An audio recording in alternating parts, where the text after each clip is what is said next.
Welcome to the deep dive. Today we're plunging into something really fascinating. India. It's the world's most linguistically diverse democracy. It really is. We're talking about a nation that speaks in just this incredible array of tongues, a real kaleidoscope of voices. But here's the core question we're exploring in this deep dive.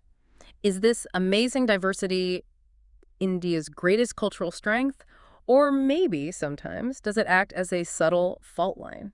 It's an incredibly unique situation. Just look at the 2011 census figures. They paint an astonishing picture. Yeah. You've got 22 official or scheduled languages. That means they're recognized, they have a special status under the Constitution's 8th schedule. Okay, 22 official ones. But beyond that, 121 major languages. And then get this, over 19,500 dialects reported. 19,000, wow. The sheer scale is immense. You go from Hindi and Tamil, which many people know, to languages like Konkani or Manipuri or Bili. India is truly a symphony of voices, each one with its own history, its own identity, profound cultural significance. It really is. And our mission today is basically to unpack how this symphony of voices impacts everything. Identity, politics, education, even India's global influence. Right. We're using insights from our source material, especially excerpts from India's Thousand Tongues, Unity or Divide. So, okay, let's unpack this. What does it actually mean for a nation to speak in what feels like 1,000 different directions?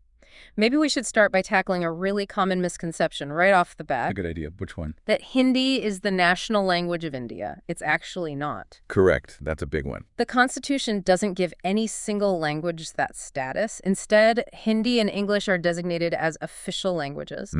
Primarily for the central government's communication. Exactly. And, this whole designation has a really deep and often quite contentious history behind it. Not to get into that. Well, it goes back to 1949.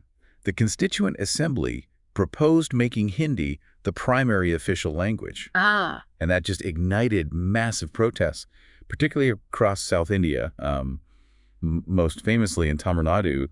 Right. I've heard about those. Yeah, and this tension, it really escalated dramatically by the 1960s. You had violent anti-Hindi agitations. Tragically, there were even instances of students self-immolating in protest. God, that's extreme. Shows the depth of feeling. It really does. And what's crucial to understand is that even today, Tamil Nadu maintains this really strong resistance to what they see as Hindi imposition. How does that show up now? It's very clear in their school system. Most schools there stick strictly to a two-language policy, just Tamil and English. So no mandatory Hindi like in some other parts? Generally, no. It's a deliberate choice rooted in that history. It's clear this linguistic tension isn't just history, is it? It sounds like a recurring political flashpoint. Oh, absolutely. It often resurfaces, sometimes quite dramatically, around election times. So beyond the sort of headline protests and the political rhetoric, how has this long-running tension maybe subtly shaped policy on the ground? Are there unintended consequences for, national integration? That's a really vital question.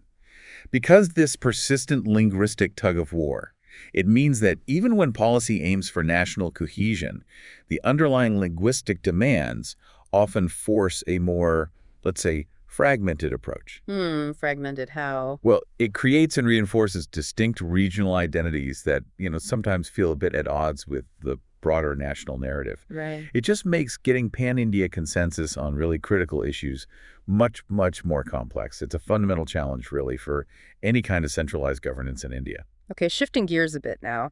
Let's talk about English. English. Introduced by the British colonizers, obviously. Yeah. But after independence, the idea was it would be retained as a sort of temporary bridge language. Exactly. That was the concept, temporary, to help communication across India's incredibly diverse linguistic landscape. And yet, here we are, 7 decades later, and English still seems to hold a dominant position in so many key areas: education, governance, the whole corporate world, and definitely digital India. It absolutely does. And a key insight from our source material really highlights this.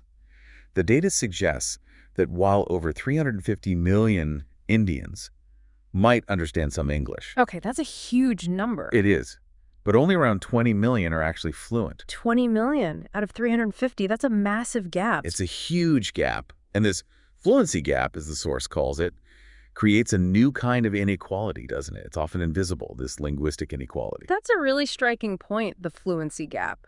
It's not just about understanding, is it? It sounds like it creates a subtle, almost invisible class barrier. Precisely. Urban, often upper-class Indians, they tend to have much better access to English medium education, right? Typically, yes. So they gain this significant advantage in getting better jobs, while people from regional language backgrounds can find themselves at a disadvantage. You see it very clearly in major national exams, things Yeah. like the UPSC for civil services. Right, the IAS exams. Exactly. Or Oh. JG for engineering, NEET for medical schools. Mhm. Aspirants who went through English medium education often have a clear edge. Why is that?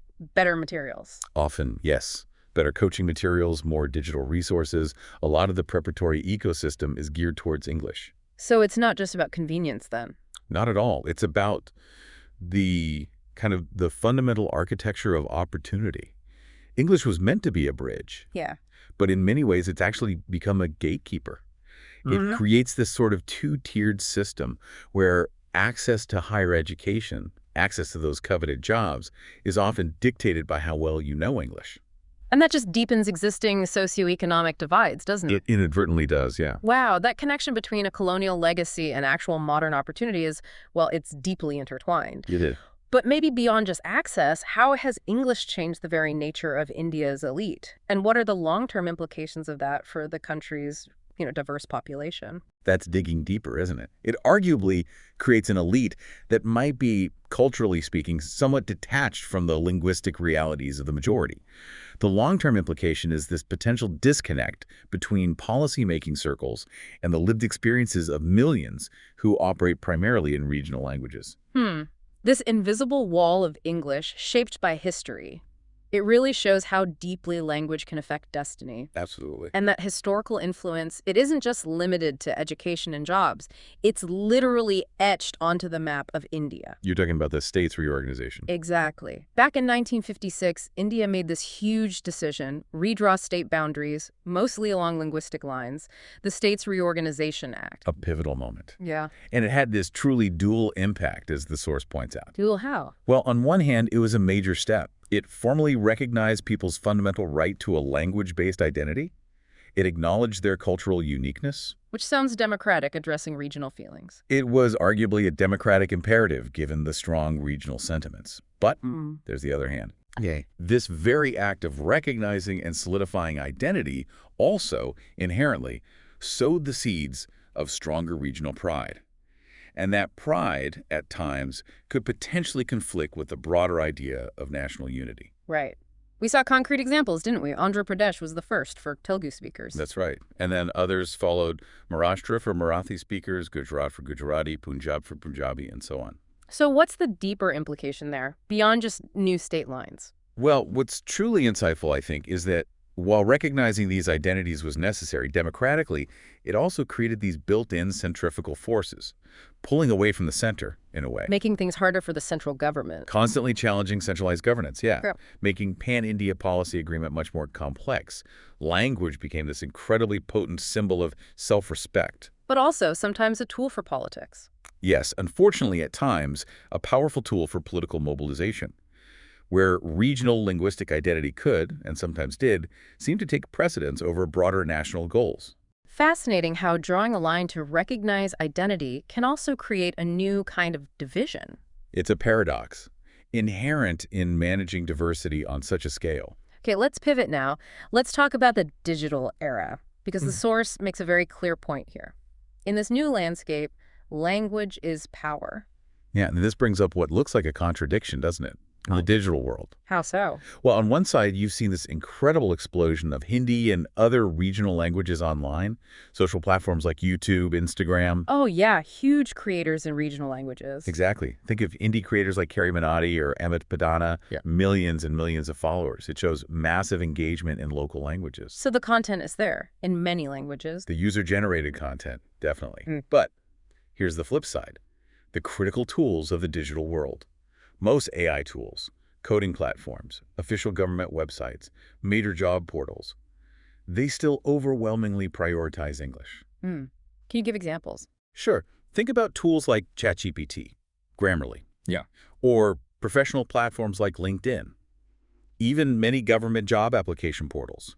They're predominantly, sometimes exclusively, in English. Which effectively marginalizes millions of people who aren't fluent in English. Precisely, it sidelines them. So this creates that digital divide we hear about, but it's a linguistic one. Language itself is the barrier. It acts as a literal gatekeeper to opportunity, as the source puts it. So what are the real world consequences for millions who are essentially locked out of these digital avenues, hindering their access to skills, information, jobs? The implication is profound, really. This Okay. isn't just about, oh, can you use the internet? It's about who gets to fully participate in the modern economy and who gets left further behind. Right. If the foundational tools of the future AI, advanced software, key platforms, are primarily in English, it just perpetuates the existing inequalities we talked about earlier. Yeah, the fluency gap again. It reinforces that idea that English proficiency is the key, maybe the only key, for upward mobility. It creates this continuous cycle. But okay, it's not all about divides and challenges, is it? No, definitely not. When we look at India's cultural impact, especially cinema, that's where this diversity really seems to shine globally. Absolutely. For decades, Hindi cinema Bollywood pretty much dominated the landscape, didn't it? Yeah, it was the main face of Indian film internationally. That was certainly true historically. But we've seen a really significant shift recently. Regional cinema is rising as this undeniable force, a force of global soft power. You mean films like RRR? Exactly. RRR, a Telugu film. Hmm. It didn't just win an Oscar, it got massive global acclaim. People everywhere were watching it. Right. And Push HPA, KGF, those aren't Hindi films either. No. Push HPA, also Telugu, KGF, a Kannada film. And they conquered the traditional Hindi-speaking markets within India, too. That was huge. It broke down language barriers, even domestically. Proving cross-cultural appeal. Definitely. And it's not just the huge blockbusters. Think about Malayalam films, Marathi films. They're now regulars on platforms like Netflix, getting attention at international film festivals. So it's broader than just a couple of hits. Much broader. And this really demonstrates that powerful takeaway from the source material. India's many languages are not a weakness in this context. No. No, they're a cultural superpower, a deep wellspring of unique stories, narratives, artistic expressions that can and do resonate globally. Okay, so as we bring this deep dive toward a close, it feels like the picture is, well, India's linguistic diversity is beautiful, undoubtedly, but it's also incredibly complex. It gives every Indian this deep sense of rootedness, connection to heritage, identity. It does. But as we've really dug into today, it also throws up some really difficult, persistent questions for the country. Absolutely. Those core dilemmas highlighted in the source, they remain just as relevant today, maybe even more so. Well, like what? Let's recap those. Well, should India actively push for Hindi as a kind of pan-India linked language, aiming for more uniformity? Or should it fully embrace and, importantly, support true multilingualism across the board? Big question. What else? Should English fluency continue to be effectively the deciding factor for who gets the best jobs, the best education? Or can the system be re-engineered somehow to be more inclusive of other languages? The gatekeeper issue again. Exactly. And maybe the biggest question underlying it all, can India truly stay united and thrive without linguistic uniformity? Can it fully embrace this kaleidoscopic identity? It's tough. When you look at it, language in India has this fundamentally dual nature, doesn't it? How do you mean? On one side, it's identity, it's art, it's heritage. It's a powerful tool of resistance, as we saw with the anti-Hindi protests. Right. But on the other side, it can also be a barrier, a source of bias, and ultimately a really significant divide, whether social, economic, or digital. It's a profound thought to sit with, isn't it? This idea of language being both a ladder and a wall. So the final provocative thought from the source for you, the listener, to consider: in a nation where language is both a ladder and a wall, will India's future be written in one tongue, or will it be sung in 1,000? It raises a really important question for all of us, wherever we are, about the sheer power and the paradox of language, doesn't it?